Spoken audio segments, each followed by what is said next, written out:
Welcome to the MSD Animal Health Partners in Reproduction Series. This series we will be talking to industry experts to bring you the latest information on all aspects of achieving a successful breeding. Today we're here in Lyons Estate, joined by Professor Finbar Mulligan of UCD, and today we're going to talk about preparations in advance of breeding. So Finbar, to start, we might start with a simple question. Why is fertility important? Well, fertility is extremely important for dairy farmer profitability, and Teagasc released a figure some time ago whereby we have a target calving down rate of 90% for any dairy herd in the country. Now it costs approximately €8 for every cow in the herd for every percent that a farmer fails to meet that target. And the current stats from ICBF would indicate that in fact nationally we have a 6-week calving down rate in spring of approximately 66%. So it's very easy for the loss in profitability arising to poor fertility to amount to 19 to 20,000 euros for a typical 100 cow herd. So that's why fertility is so important. And fertility, Finbar, it's multifactorial. It's not just one thing or another. So for farmers now, how can they work at preparing their herd to maximise the success or to get the most successful breeding for them? It's absolutely right. There are several key elements involved in a good fertility performance. So animal health has to be good, management has to be good, management of the breeding season, heat detection being organised, the genetics has to be good. So for example, you need the herd to be, at least in the top 20% for fertility subindex on the EBI, and preferably even better than that on fertility subindex.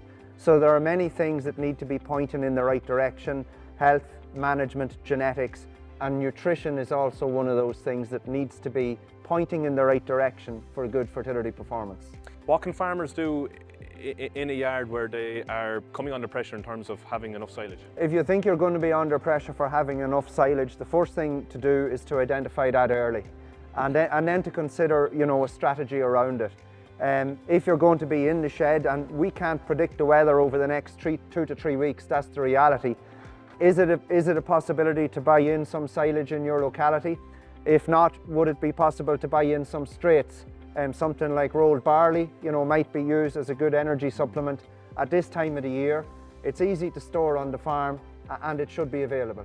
But in terms of body condition scoring, identifying animals that maybe have had problems around calving, I suppose, what are the simplest steps farmers can do now? The first thing is to identify any cows in the herd that might be thin. And it's extremely important to remember, dairy cows that are thin, they're at a bigger risk of a fertility problem. It's as simple as that. But also dairy cows that are thin, they're at an increased risk of lameness. So we like to try and give those cows a benefit. And this cow right behind you here, Jack, farmers should look through their herd for cows like this as candidates that are too thin. So how do we know this cow is too thin? We see her short ribs here without any difficulty. And particularly we see the first and second one of her short ribs here sticking right out at us. So she has a very, very poor area here in her short ribs, not much flesh, very obvious hollows. You see this extreme V shape here after her hook bone and the point of her femur sticking out. So this animal is very low in body condition score, probably 2.25 at most. And for cows like this at Lyons Farm, we put these cows onto once-a-day milking. Yeah. And that once-a-day milking reduces their energy output by reducing milk production by about 20 to 25%. Now it's important, when you put them on once-a-day milking, remember you still need to feed them twice a day to give the benefit to their energy balance. A cow with a poor energy balance, remember, will also have a poor immune system competence. We want these cows to go back and calf. We want them to have a nice clean uterus. Finbar, we've just talked through a thin animal, an individual thin animal, but if a farmer looks through their herd and actually sees that, well, I've nearly 20, 25%, what's that saying to you? That's saying that the herd in general are underfed. So if you see, for example, 1 or 2 thin cows in a herd, we would normally have a threshold of 10% that's forgivable on body condition score issues. So you'd be hoping if you had 10 thin cows in any particular farm, there might be a reason for that. So for example, the cow might have an ongoing heart problem, cow might have an ongoing lameness problem. And my advice, if the low body condition score group is 10% or less, get your vet to go through those individuals with a fine-tooth comb and see if there is a problem rumbling on. If you're talking 25% or more, of the herd being thin, well, to me that's a herd problem. And you need to review your feeding levels. And that's back to the calculation.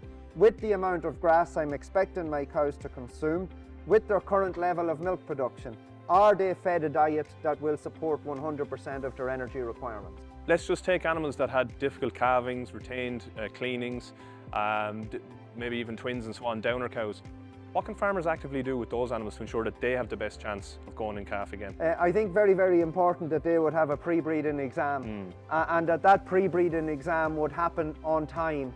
So for example, for us here at Lyons Farm this year, it's likely our mating start date will be the 22nd of April. So we'd like their pre-breeding exam to be, you know, roughly around the 20th of March, about a month before your mating start date. So you'll have enough cows calved to make it worthwhile, but also you have enough time maybe to do something about any problems that those individuals have. It's important for farmers to actually check through records, identify animals, work with your vet, work with those to try and bring those problem animals back right. Well, technology like SenseHub is fantastic because it enables a farmer, you know, to make a call on pre-breeding bulling activity. Correct. So if there's plenty of bulling activity going on, that can be determined using technology like SenseHub during a time when you likely still have cows calving. Absolutely. Before you need to get into serious heat detection, if you like, for the actual breeding season. Yeah. But as well, it's also important to work with your vet to ensure that from an infectious diseases point of view, that you're up to date on your vaccination protocol. Typically, your BVDs, your leptospirosis, IBRs, salmonella, the list kind of goes on. But again, just encourage farmers to work with your vet to have that one ticked off. So my final question then, Finbar, is what supplementation would animals need as they move from silage and transition out to grass and move from, you know, calving down to ramping up to peak milk and into breeding? Well, we looked at this actually quite recently, and it's amazing, you know, if you have a 70 DMD grass silage, which won't be that far off the average quality silage in the country, and your herd has a milk fat of 3.8%, which is actually conservative. You'd hope they'd have higher fat in the milk than that. With 12 kilos of silage intake, even for 28 litres of milk, it doesn't be long before the herd will need approximately 8 kilos or even 9 kilos of concentrate. So farmers need to be realistic. If they're in a silage scenario, silage is not the same as fresh grass from the point of view of energy, and they do need higher levels of feed when they're on a silage diet. So that 8 kilos is something that people should keep in mind. Are my herd fed sufficiently when they're in the silage feeding period? As we move out to grass then, and particularly when we get into a situation where high grass intakes are possible, of course it's possible to reduce concentrate supplementation rates. However, people need to remember to base their feeding plans on the energy requirement of the cow. And generally speaking, cows need 6 UFLs just to maintain themselves and approximately 0.47 UFLs per kilo of milk, just short of a half a UFL per kilo of milk. So a cow producing 28 litres will need approximately 13 UFLs for the milk and 6 UFLs for herself. And that's 19 UFLs. For argument's sake, if your herd is achieving a grass intake of 14 kilos, that's about 14 UFLs. And you need another 5 kilos then to come from the supplement.